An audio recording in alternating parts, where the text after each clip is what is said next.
Welcome to the Music Maker's Cookbook, the podcast that helps independent artists cook up recipes for success in the music industry. I'm Sean. I'm Brandon.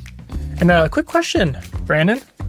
Quick answer, Sean. Do you have any songs that you've been working on or songs you completed that you don't have recorded or written down anywhere? No, and it's really sad. But I do have riffs, though. I do have riffs. So technically, yes. Okay. Yes, I do. I do have some that are in the memory banks and some that are written down, or not written down, but maybe recorded into Pro Tools for now. There's some very basic stuff, on them, but nothing completed. I don't have a lot of time. But you do have some of it in Pro Tools. To do it. I do have some in Pro Tools. Okay, so it is recorded somewhere. It is. Okay, cool. It is. Yeah, I have songs that I've written, some of them more than a decade ago, that I've never sat down and recorded, even on my phone, which is unfortunate because some of them I don't even remember anymore. Yeah.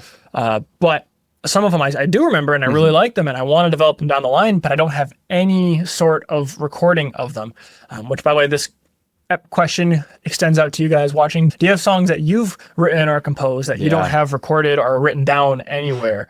And the main reason we're asking that is because today we were talking about the common term of natural copyright. Yeah. The ownership of a song or a melody or of lyrics once you create them. It's something that just naturally happens. It is an automatic copyright protection that is granted to creators the moment they create the work. However, it doesn't really take effect until there is a recording or something written down of it that some proves kind of that it was created. medium, that you can present it on. Otherwise, there's no proof of when or how it was conceived. So if you have a song that you're working on that you don't have any recording of and you perform it live and someone else takes it and you don't have any proof of it, it can get you into some hot water. It absolutely can. There's nothing you can point to and that's timestamped that says this is mine. Which we're going to talk into later. But yeah, that's the big reason why we started with that question. Yeah, and before we begin even further into the topic, I just want to let everybody know that we are not licensed lawyers or attorneys by law. If you want professional legal advice, do not seek our advice because we are not professionals. Go seek your lawyer or an attorney for more legal advice about this topic and how it can affect you and your music. Just want to put that out there as a disclaimer because we are not lawyers. So just saying. Very smart. We do see it. We work with this stuff every day. We produce things every day. So this applies to us daily. Yes. Daily. And now we need to figure out how it affects you and your music and whether or not you need to take more action than what you think. So we will let you know that too. Just because when you create something, there is a natural ownership of that thing does not mean that there aren't extra things that you can do to have better protection from it. And that doesn't mean there are things that other people can do to circumvent like what just natural copyright necessarily is. So before we dive into that, if you don't mind me jumping into what natural copyright actually covers in music, because when it comes to music, it covers a lot, but there's also some things that it does not cover. So in my research, which going back to what you said, not legal advice. Yes. But in my research, natural copyright covers your lyrics. So the songs, the words that you have written for your song, it is the melody. So like the unique string of notes that embody the song, usually aligned with the lyrics, but it can be other parts. So like the rhythm of it and the melody of it. Sometimes creative chord progressions. This one's really loose. This one's very loose. Very, very loose. So I'm tempted to state that. But if it's like incredibly unique and creative or like a certain kind of effect, it can be copyrighted. Like I think the THX intro that blows out through speakers. Exactly. I think that chord protection might be a unique way because like that might be copyrighted. I'm not sure, but that's just a tentative thing. Could also be trademarked too. Yes. Yeah, because of the logo and things like that. Yeah. Recordings are copyrighted. Which this is a complete different topic. Down the line we'll cover it, but like that's like the rights of the master versus the rights of the composition, the rights of the song. They are a separate thing, but both are copyrightable. So the recording is copyrighted, the performance that is captured, and then the arrangement and composition, like the specifics, the very specifics of the song structure. Once again, I want to emphasize the specifics. It does not protect song titles. So if you name your song something and somebody else names their song the same thing, that's not protected. It does not cover generic chord protections. I'm sure if you've been on the internet for any sort of time, you've seen those videos where they have the same chord progressions and they sing all these songs on top of it. Chord progression cannot be copyrighted, which was a big foundation of what Ed Sheeran's whole lawsuit was about a couple years back. And our big artists have been doing this with this for so long, like with Michael Jackson sued for that and all that kind of stuff. And then this is the big one, ideas for a song. If it's not recorded or written down and there's no timestamp for it, there really isn't a way to enforce it. It's true. It's true. This is a really, really tough topic because, like, when you think about it, at music theory foundation of Western music theory, I want to put that out there too, Western music theory, you have 11 notes in a scale of 12 notes if you count the octave above. You have the root all the way to the seventh. Wait, did I fuck that up? No, I think well, no, there are 11 notes in between. So, and you have 8 notes in a scale if you count the top octave. Wow, that was really weird. So, because I was like, well, 1 to 7. I was like, that's 7. Okay. So yeah. Sharps and the flats So there's only really so much you can do in Western style music. Because I want to put it out there that you can do infinitely many things with music. Seriously, there are so many different combinations that you can come up with. We have half notes in Western style. There's quarter notes. There's completely things that aren't even in any sort of key.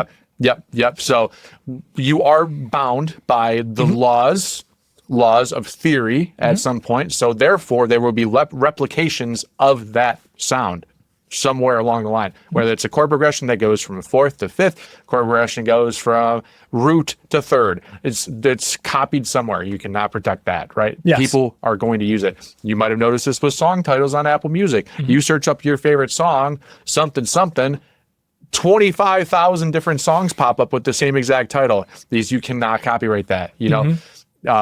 If you copyrighted that, nobody would have a name for their song anymore because it would all be used up, right? You'd start naming it some kind of weird hieroglyphic code that wouldn't even make sense, right? So I just want to put that out there that this is a very difficult conversation and it's very difficult to defend your work with natural copyright. Copyright's a little bit more succinct, but the reason why I say it's a little bit more harder to defend your work with natural copyright is because technically, again, not legal advice, this is not really a legal term. It's not really legal. It's just recognized. And that gets into really serious waters. It's a statement that has precedence. And there are plenty of times where natural copyright has been upheld or automatic copyright has been upheld. It is something that does occur. It is enforced, but it is never like the guarantee.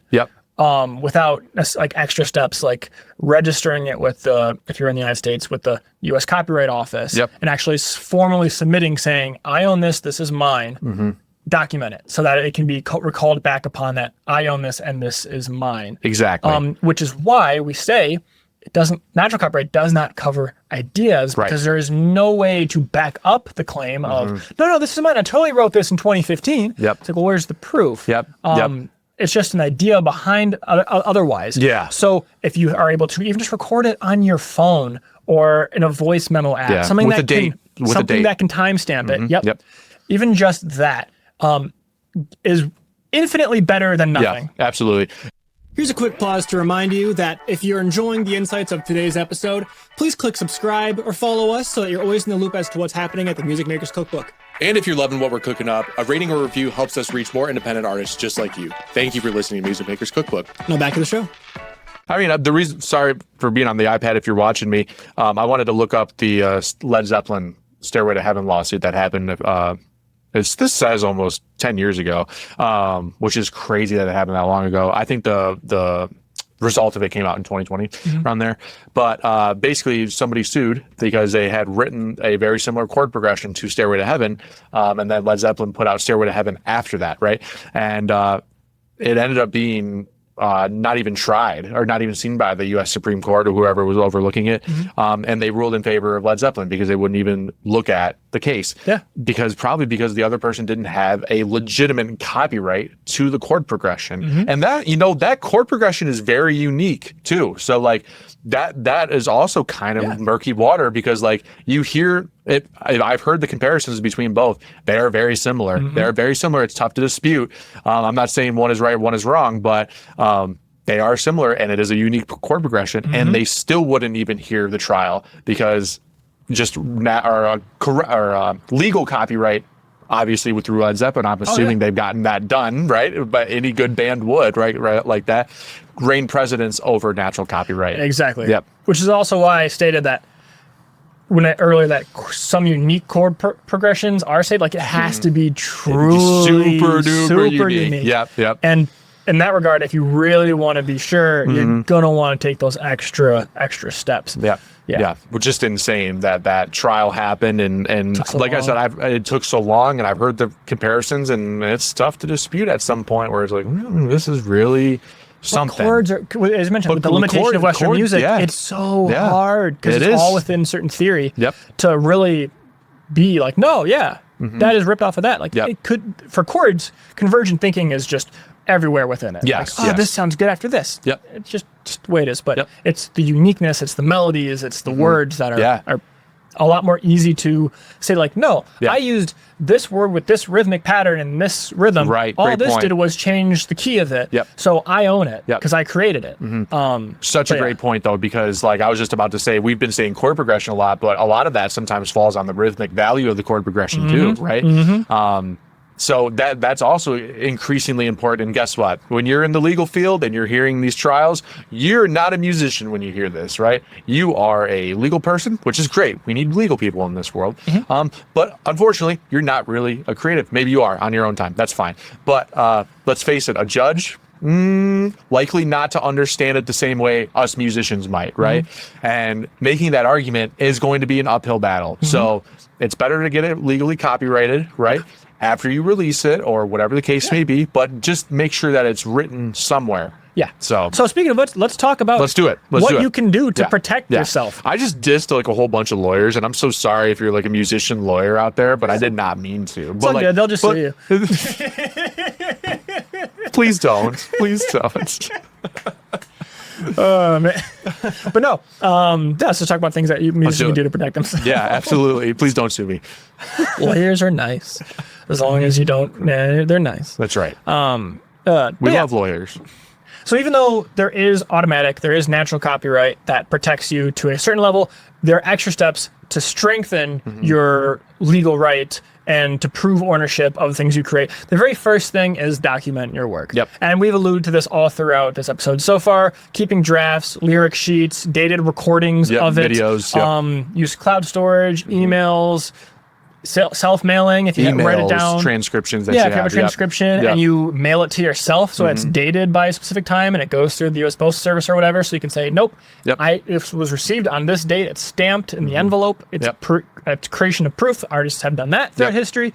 Receipts, invoices. Exactly. Anything you can do to really solidify that, nope, on this date, this was created by me, I own it. Documenting. And if you've released it, ISRC codes, increasingly helpful. If you have a music publisher or PRO behind you, also very important to register that work with the PRO.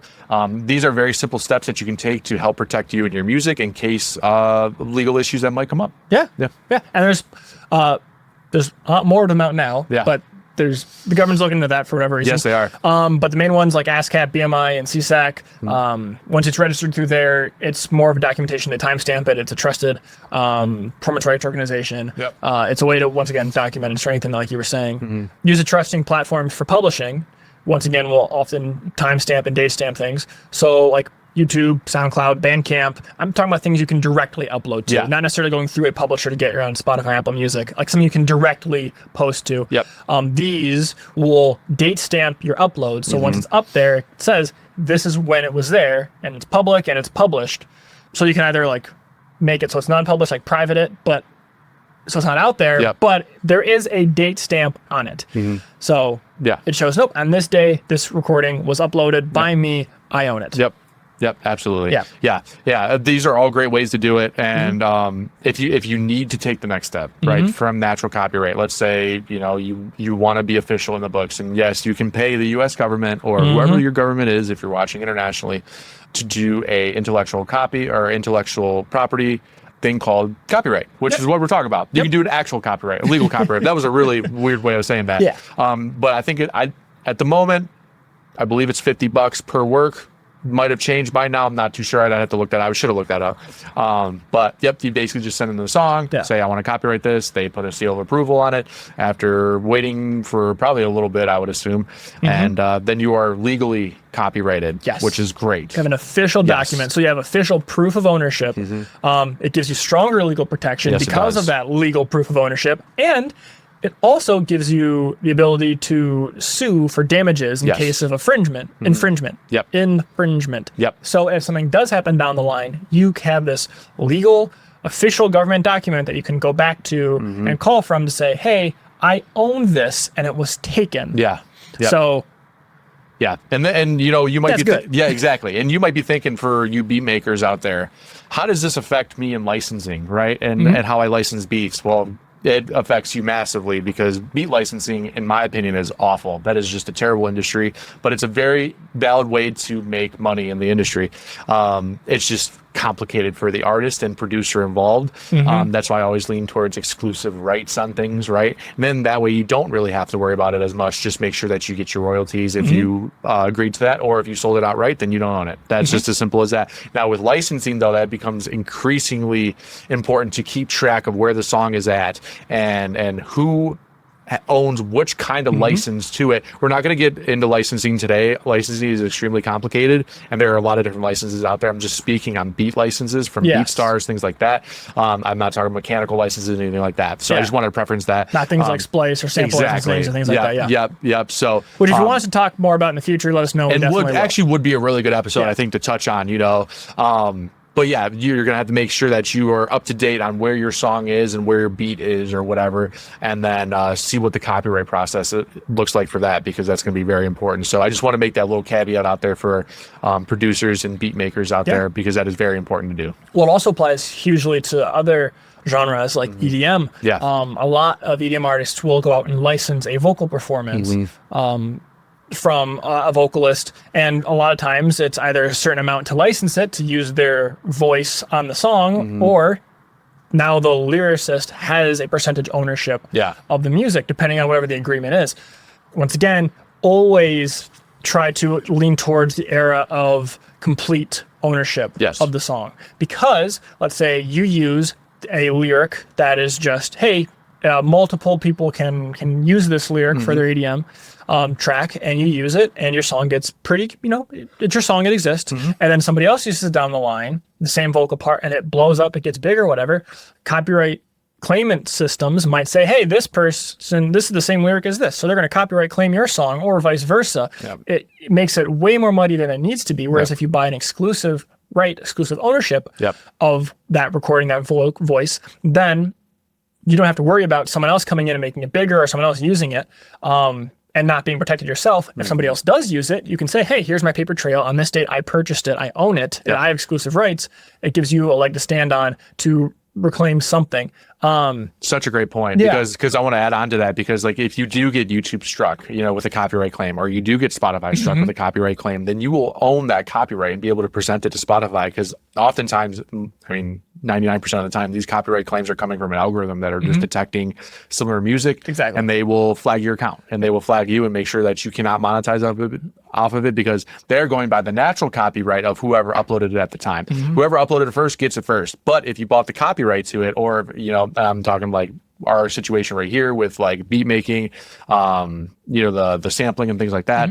But if you actually have the copyright protection with it, you can present it to them and be like, I actually copyrighted this. This is my official piece of work. And then they will be like, okay, cool. And then hopefully do something about it, right? So that's why this is increasingly important to today's standards, because a lot of this isn't even seen by humans. It's only seen by a human until you dispute it. And even then, it might not even be seen by a human. I'm not exactly sure how those systems work, but you need to have some sort of documentation. And like, official copyright goes way further than natural copyright, because you're going to have to submit like 35 different things for natural copyright. You would only have to submit one thing for maybe official copyright, right? So it's increasingly important in today's standards with the technological advances that we have with distribution and things like that. It's just very important to do. And it's often overlooked. And it really is. We kind of forget to do it, not only because it's usually an extra expense, but it's just not top of our heads because we just want to put it out and enjoy it and have everybody else enjoy. But it is an important part of the process that has kind of been lost a little bit. It definitely can be. Yeah. So then let me also spin this also a different direction. That talks about natural copyright, like you own it the second you create it. Yep. And some issues that need to be ironed out when you're working with other artists. And that is like session musicians, if you're bringing in a buddy to record on a song that is your song, as soon as they create a unique part for it, unless there is like some sort of written agreement or contract stating that, hey, I am paying you for a session musician, anything that you record or create, I own. Yep. It's on your own will. Exactly. Otherwise, without that legally being stated, they can claim that, well, I recorded it. I own copyright over my creation because I created this drum part for the song. So I own a certain percentage of the song. What this does is means you have to figure out royalty splits, which means if you're doing any sort of licensing, you have to get approval of all owners of it before you get final approval, which makes licensing more complicated.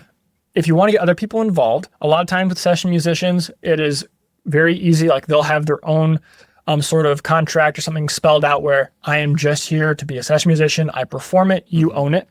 But make sure it's in writing somewhere. And if it's not there somewhere, have it in writing. And even just a verification email saying like, hey, we talked about this over the phone. I want you to record for this. Let me just summarize this. When you record it, I own it. I get the rights, yada, yada, yada, and send it out for approval. Even just an email that's timestamped is enough to offer basic protection. But as much as you could protect yourself from things like that, the better. Because the last thing you want is a song that you put a lot of effort to, that you hired someone else to work on, to blow up, make money, and all of a sudden someone comes in and says, oh, well, I need 33% of that. Because I changed up the drum fill and I made this unique. That was my idea. Good luck. Yes. Because unless it's stated, natural copyright can work against you. Absolutely. And what about us, Sean? What about us? What is our situation in this? As engineers, where do we fall out with this natural copyright? Do we retain any natural copyright when they put it out, or how do you operate? Do you take percentages? Because that's an important thing to ask your engineer too. Because everybody operates differently, and I get this question a couple times a year, from different people. And so, what is your stance on that? Where do we fall out usually? Well, that's where the conversation with your engineer, whoever you're working on with, comes into play. If you're going into a studio and it's like, hey, you're producing this with me, you're making more of a producer role, or you're recording your own stuff on it, and you're involved in the process, then they're making a song with you. It's not unreasonable for them to say, I will take this more of a producer role. I need some of the split, some of the ownership of the masters when it's put out there, and like I need some copyright of the parts that I've created. Have that conversation saying, okay, well, I don't want that. I want to own it all outright. I might have an extra charge on top of the session recording time to then purchase the rights from the producer that you are working with. Goes back to licensing and all that. Once again, you have to have that in writing of, I have complete ownership of this. For some clients, I don't do producing or composing with a lot of my clients, but with the ones I do, I have it explicitly written in the invoice of, this is the session date, this is the time. All audio recordings are, like all recorded parts, all composition parts are in complete ownership of the artist. I do not retain any of that.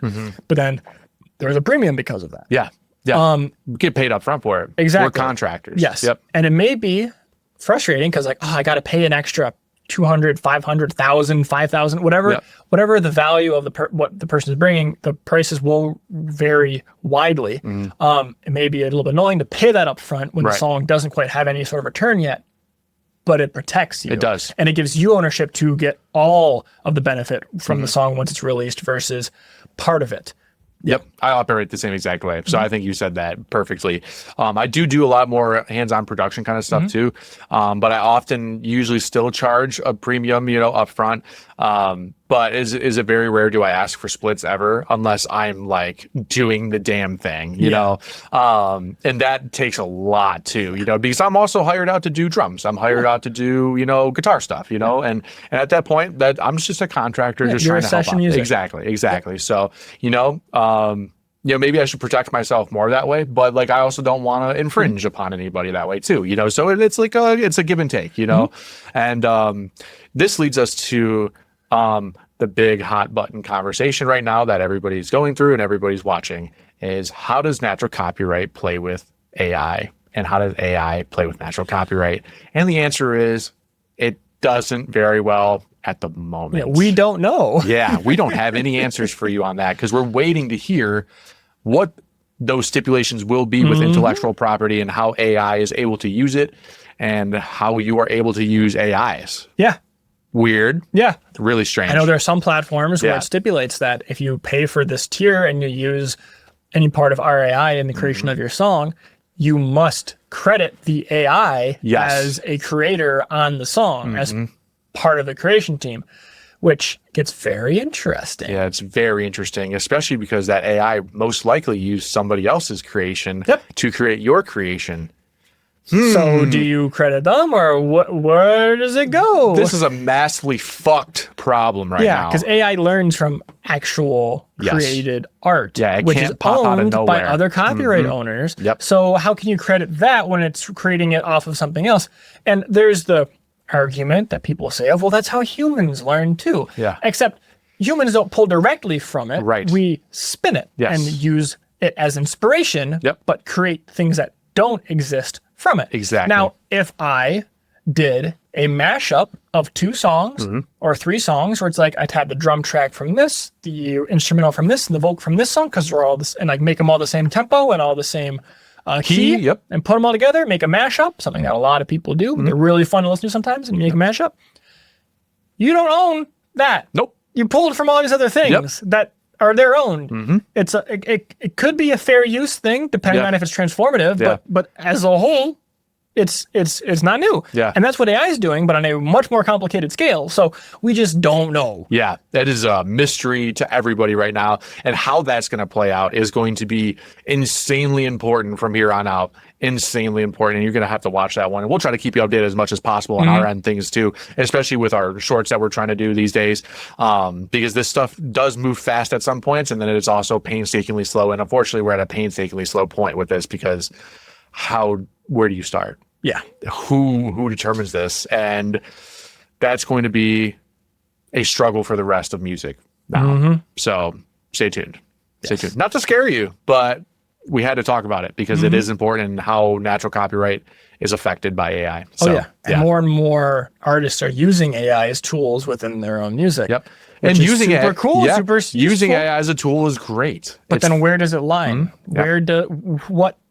It just muddies the waters. Yes, it does. It's kind of like when you're using samples, quick thing. It's kind of like if you're using samples from something like a splice or whatever, and you use it in your song, and then you go to offer it up for like licensing or whatever, you might hit a roadblock because yes, you paid the license to use that sample, but at the end of the day, what kind of license is it? Do you fully own it? Because it's still a sample created by something else. Like a lot of times sync licensing agencies won't touch songs that you don't own 100% of all the parts of it. And that includes your samples. Exactly. Yep. So making sure you have your own samples, making sure that you created all of it on your own. Yeah. It can definitely pay off in the long run, and it can save you a lot of headache. Yeah. But it's just a very interesting world. I mean, for example, I'm sure you've heard stuff on Splice where it's like, oh, I've heard this in an actual song before, or this is like a part of a song that I know. I'm thinking of XXX Tentacion that has a couple of Splice samples that I've heard on Splice that it's like, okay, he used this in this track. How does that work now? You know, so it's like, not only did he use a Splice sample, but it's under his work now too. So, and now it's still on Splice as a royalty-free thing. And if you use it in your track, how does that work? Yeah, will your track be copyright struck? That is so complicated. Especially if you're using full-on loops. Yep. I've heard it with a Kendrick song too. One of the songs off of Damn, I can't think of it right now, has that same exact sample on Splice. And how does that work? Who owns it? Yeah. I don't fucking know. Can your thing be claimed because you used the same sample of a more successful song that got copywritten? It just gets very, very, very messy. It gets very complicated very quickly. So, natural copyright is great at the infancy or the development of your song. That's fantastic. But if you need to go any further than that, we definitely yourself. recommend protecting yourself and getting an actual copyright. So that way you can save you and your work and your time. Yeah. And just for a little bit of money, it's not a terrible amount of money per song. No. It's really not, and it's worth it. The legal protection is worth it, and you'll be protected for life. So yeah, that's our episode on natural copyright. Hopefully you enjoyed us kind of rambling about what it is, how to use it, how not to use it, what it does, what it doesn't do. Yeah. If it felt like kind of soup at some points during this episode, it's because it is. It truly is. And like I said at the beginning of the episode, we are not lawyers. We're not registered attorneys or professional attorneys in any state whatsoever. So please contact an entertainment lawyer. See, lawyers can be musicians. Don't sue me. I'm sure there are great musicians that are lawyers. So obviously the story there was just a joke, but contact your entertainment lawyer about anything that you have questions with copyright, and be sure to consult them on what their advice is. Exactly. Yeah, do that. So be confident knowing when you release something that you do have ownership of it, but know that it only goes so far. It does. Especially depending with all the caveats that we listed throughout the episode. Yep. Absolutely. Tough episode. Tough episode. Not for us, but just like the content's tough. You know, it's tough to digest and get right, but hopefully you can protect yourself. Yeah.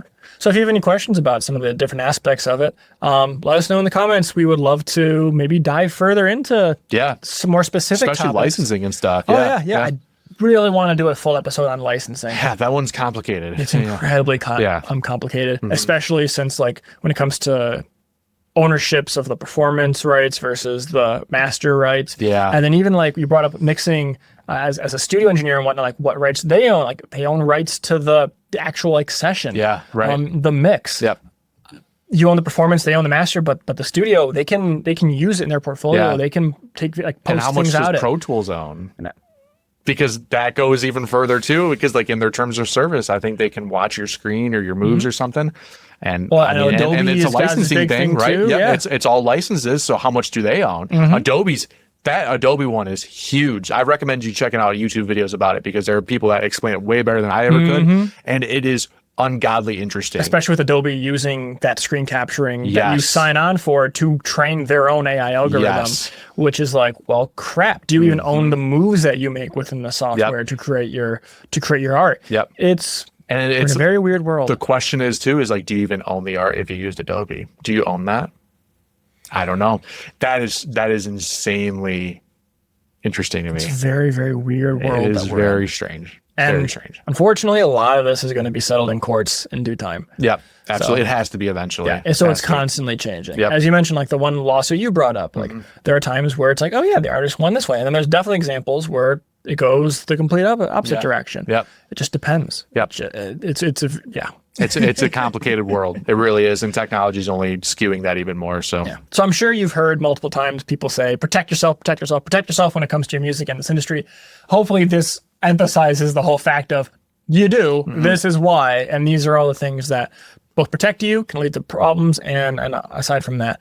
But you know who will always protect your music and the creative vision that you have in mind? A good mixing engineer who wants the best for your song, and a fantastic one is sitting right next to me. Brandon, take it away. Wow, Sean, that was really nice of you. I do my best to protect your song, by backing it up a few times, but I'm just saying. But thank you, Sean. It was a very nice compliment of you. You can check out more what I do at my website, studio222recording.com. By the time that this is posted, it will be a brand new website, and you will be able to hopefully contact us. Check it out. It's a beautiful site. Thank you, Sean. I appreciate it. It's only going to get better too, I'm sure. I'm trying. I'm trying my best. You can find out more about what I do there. I work on all types of music and really just audio in general. So if you have a project that you're interested in getting done, hit me up. I'd love to at least talk about it with you and see what our best exploration options are and getting it done and see where we can go from there. But I also know Sean is really, really good at protecting your music too against really bad mixes, because he does great mixes. So Sean, how can we better protect them from bad mixes? I think we can hire you, right? Yeah, if you're a folk rock or acoustics artist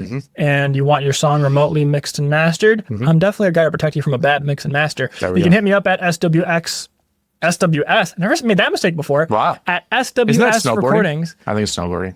SSX. Oh, it is. Yeah, you're right. You're right. Tricky. Yeah, you're right. Tricky. I don't want to sing any more of the song because copyright. Yes, I think we get 7 seconds. Yes. But you can contact me at swsrecordings.com. I have a contact form you can fill out, and get in contact with me there. I also do independent artist development. So it's basically what this podcast is, but more specified for you and your music career. So hit me up. We'll get on a call and see if it's something that could potentially help you grow your career at an accelerated rate. Beautiful. With that all being said, speaking of me doing basically this podcast for your career, if you still want to just stick to the free version, which is what Music Maker's Cookbook is, you can follow us on pretty much any platform out there except for X. But the main one being YouTube. That is our focus at the moment. We have unique shorts and videos that we post only on that platform that dive more into the details of the industry and things that you can do for different merch ideas, for different ways of exporting files, for all sorts of different stuff, industry news. When big things happen, we try to talk about it. So definitely subscribe to us there, like, comment, make sure you're getting the bell notifications. And also, if you just like listening to us on audio form, which is what it is currently, we're on pretty much all the podcast platforms. So whichever one you enjoy listening to most, you can probably find us there. If not, leave us a message or a comment and we'll try to remedy that as soon as possible. Because I feel like there's new podcast platforms coming out every day. There really is. There's a lot of pop-ups. And some that don't survive. You know, they just come and go. And So that all being said, thank you for joining us. I'm looking forward to hearing from you guys in the comments. And from our kitchen to yours, bon appetit. We've created this now, which means we own this episode's copyright. Oh my God. You're right, though. We do. I'm just saying. Just saying. Just saying.